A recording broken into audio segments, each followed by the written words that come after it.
We're going to be working on both of these Jeeps today.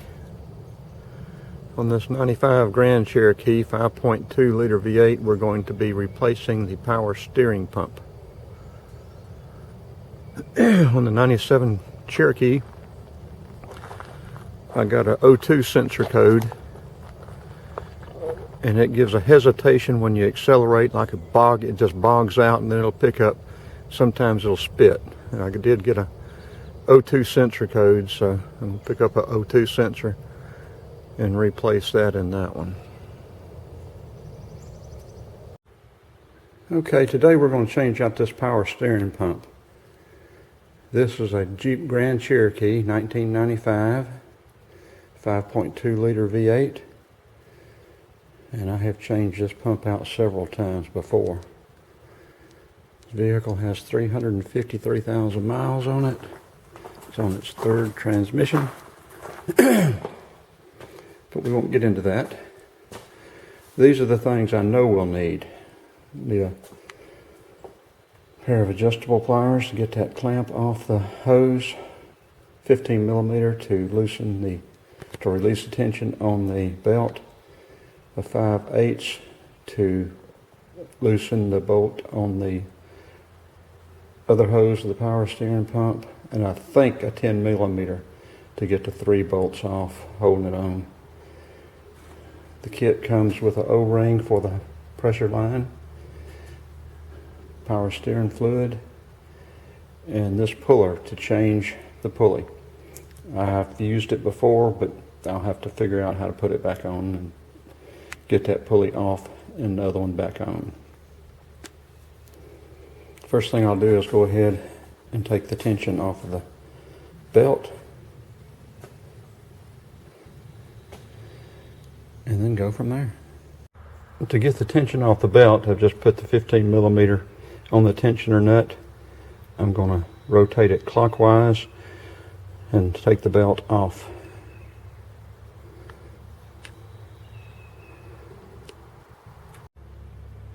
Okay, next thing I'm going to do is use a pair of channel locks, either needle nose pliers, and get in there and remove that little clamp, or move the clamp. Take that hose off and let the fluid drain out of that reservoir. I may have to go ahead and loosen, take that nut off, or that pipe fitting off, and to let it drain out. I've already checked the fluid, it's low, so that it won't lose a full batch of fluid. Take that off, let it drain into the catch pan down there, and then we will check to see if these are indeed 10 millimeter bolts and remove that power steering pump.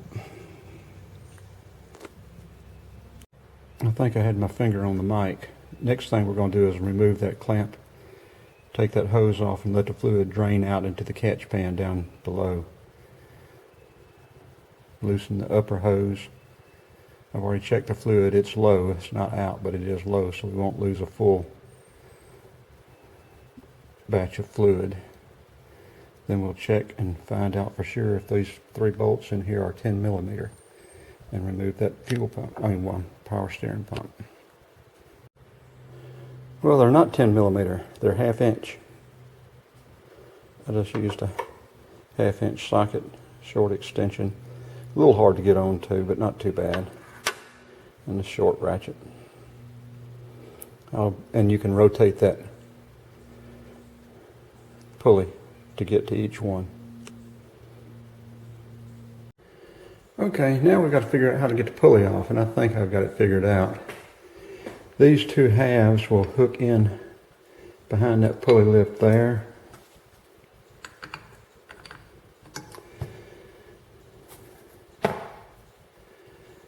And in here, I think this ring will go over all of that to keep it from spreading out. And then as we screw this in, it will pull the pulley off. So let's hook it up and see. Well, that's exactly how it works. Now all we've got to do is take this 5/8 and turn this until it pulls that pulley off. Thing is, I think I had a vise last time. I don't have a vise hooked up this time. May not be able to make it work. You have to take it to a shop and let them pull it off and put it back on. Well, I didn't show it coming off, but basically I just stuck the pulley in the vise and then twisted the 5/8 until the pulley came off. Now this is going to be going back different. I just put the pulley on and then you use a different setup. It threads into the pulley shaft. You want to get it in there where it won't strip those threads. And we're going to run this down till it contacts the pulley, and then we're going to pull it on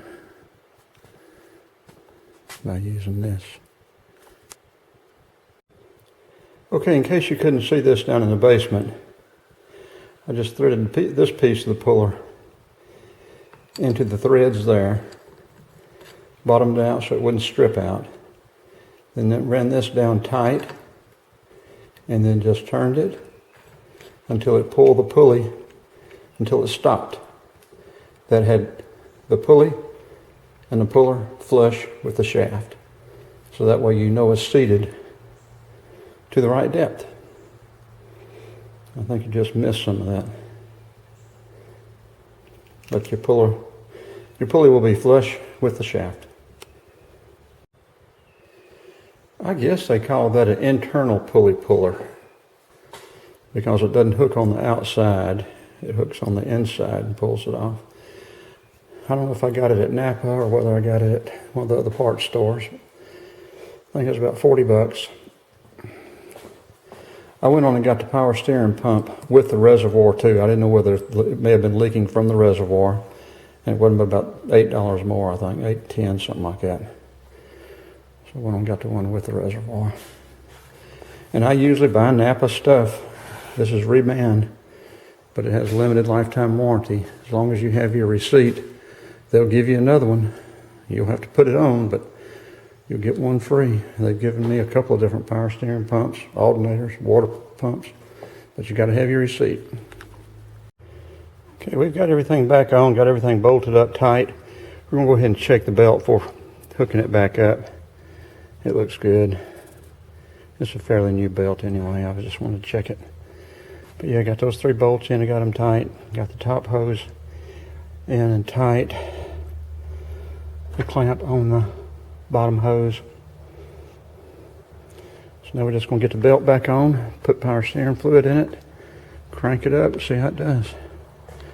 And it was leaking, but it wasn't making much noise and wasn't leaking bad. I just wanted to go ahead and get it taken care of. Okay, we'll review the tools we used. To start with, we used a 15 millimeter to loosen the tensioner for the serpentine belt, get it off. Then we used the 5/8 and the pliers to get the hoses loose from the power steering pump and let that drain into the catch basin below. I'm not going to show a picture of the catch, of the wool can. Then we used a combination of these 1/2 inches to get the power steering pump off of the motor itself. Then we put the internal puller onto the old pump, fixed us up a vise and put the pulley in it. Got it set up and used the 5/8 to remove the pulley. Then put everything back on. Actually used a set of big channel locks to tighten the pulley and pull it back on the new one. I don't have a picture of those, but and then we just went back with these tools to put it all back together. So there you go.